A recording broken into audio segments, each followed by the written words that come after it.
Thailand is quietly changing the game for foreigners. Right now, everybody talking about Thailand seems to be hyper-focused on just one major headline at a time. Depending on what day you open your phone, it's a new visa regulation or it's a terrifying rumour about tax audits. Maybe it's a sudden crackdown on nominee companies down in Phuket or Samui, or just a brand new digital form that randomly pops up online and causes absolute chaos in the Facebook groups for 3 days straight.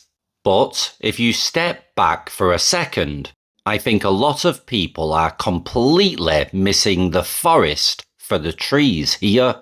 Because when you look at all these changes collectively, everything that's played out over the last year or two, a distinct pattern starts to emerge, and that pattern points to one undeniable reality. Thailand is quietly transforming itself into a highly organised, heavily digitised and data-driven country.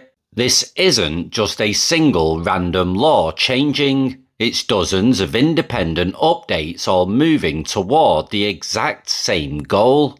And if you're a foreigner living here, investing here, planning to retire here, or trying to build a business, this is something you absolutely need to pay attention to. So let's start this video off with the massive crackdown on nominee companies. For decades, the standard nominee structure was the worst kept secret in the kingdom. Everybody knew about it, and everybody did it. A foreigner wanted to set up a business or buy land in an industry restricted to locals, so they'd spin up a company, place a few Thai shareholders on paper to cross the 51% threshold and move on with their lives. But look at what's happening right now in 2026. The Department of Business Development, the DSI, and over 20 different government agencies have joined forces. They aren't just sending polite letters anymore. They are actively screening tens of thousands of firms, mapping out financial trails with the Anti-Money Laundering Office, and tracking down the accounting firms that facilitate these structures. They have even introduced risk tiering and advanced screenings to flag suspicious ownership patterns automatically. Now, whether you agree with the crackdown or not isn't the point. What matters is what this shift tells us about the future. The Thai government is no longer just looking at a stack of stamp-approved papers and calling it a day. Increasingly, they want to know the actual substance of the operation. Who actually controls the bank accounts? Where did the initial capital come from? Who is pocketing the profits at the end of the month? Who is actually making the executive decisions? In short, Thailand is moving away from superficial compliance and it's shifting toward absolute transparency. And nominee structures are just one piece of the puzzle. Look at property ownership. Go to any expat forum and you'll find endless circular debates about land leases, usufructs, company structures, and creative ways to maintain long-term control over a villa or a piece of land. But again, the real story isn't whether a specific loophole still works today. The real story is that the overall scrutiny has fundamentally shifted. The authorities are cross-referencing company registrations with real estate holdings like never before. The era of relying on hearsay, unverified rumours, and outdated advice is officially coming to an end. And that famous old defence, well, my buddy has been doing it this way for 20 years without an issue, is becoming a liability. Past immunity does not equal future compliance anymore. Then we look at immigration. Some people are stressed about changes to visa exemption periods. Others are pulling their hair out over digital reporting systems. But once again, people are staring at individual trees and completely missing the forest. So what is actually happening under the hood? Thailand is collecting more data, digitizing that data, and most importantly, connecting different government systems together to make that information incredibly easy to analyze. Let's take the new Thailand Digital Arrival Card, or TDAC, which completely phased out the old paper TM6 forms. Every foreign visitor now has to submit their travel details, flight itineraries, and accommodation addresses electronically before they even step foot in the country. Now, on the surface, it feels like a mild inconvenience. Just another website, another QR code to scan, a few minutes of your time. But looking at it that way misses the point. The critical question isn't how you fill out the form. It's what happens to the data once it's in the system. Digital records leave footprints. Footprints create visibility, and visibility entirely changes how a government enforces its laws. Think about how disconnected things used to be a decade ago. Your immigration entries, your address reporting, your bank accounts, your business registrations, and your property deeds all lived in separate, dusty filing cabinets scattered across different departments. They didn't talk to each other.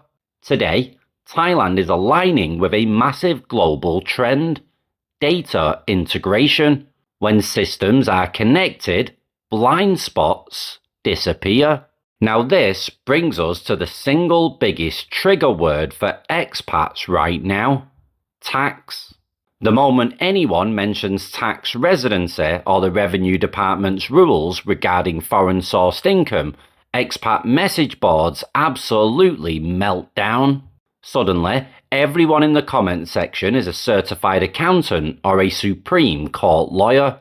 Everyone knows a guy who knows a guy. But the real story here isn't actually about the tax percentages themselves. It's about that same word again: visibility. A government cannot tax what it cannot see. But as digital ecosystems expand and banking data becomes more integrated, the government can see a whole lot more.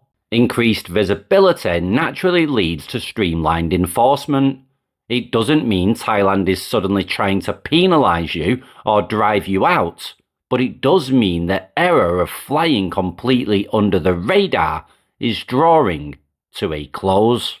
Now, a lot of foreigners are still viewing Thailand through the mindset of 2010, 2015, or even 2018. They expect the country to match the version of Thailand they first fell in love with when they arrived.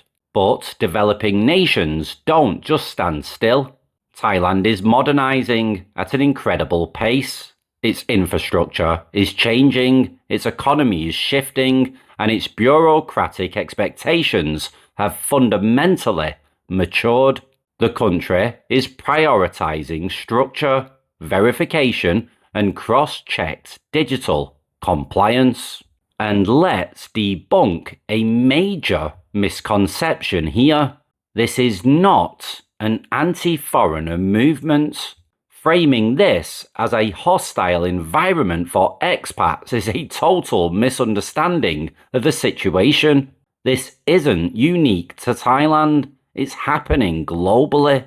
Governments everywhere want cleaner data, more accurate corporate registries, and fewer institutional loopholes. Thailand is simply executing standard 21st century modernization. That's why the nominee business crackdowns, the property audits, the digital arrival cards, and the tax updates are not separate, isolated events. They are chapters in the exact same book. It's the story of a nation growing more organized, structured, and data-driven. The foreigners who accept this reality, audit their setups, and ensure they are fully compliant will likely face very few issues. But the people who continue to rely on decade-old advice and sketchy internet comments might find out the hard way that the rules of the game have permanently changed. Because the costliest mistake you can make in Thailand right now isn't misunderstanding a specific visa rule. It's completely misjudging the direction the entire country is moving in. Thailand isn't closing its doors to the world, it's just turning the lights on. So, what do you guys think? Please put it down in the comments below and don't forget to like and subscribe for more future content. Thanks for watching and ciao for now. Bye bye.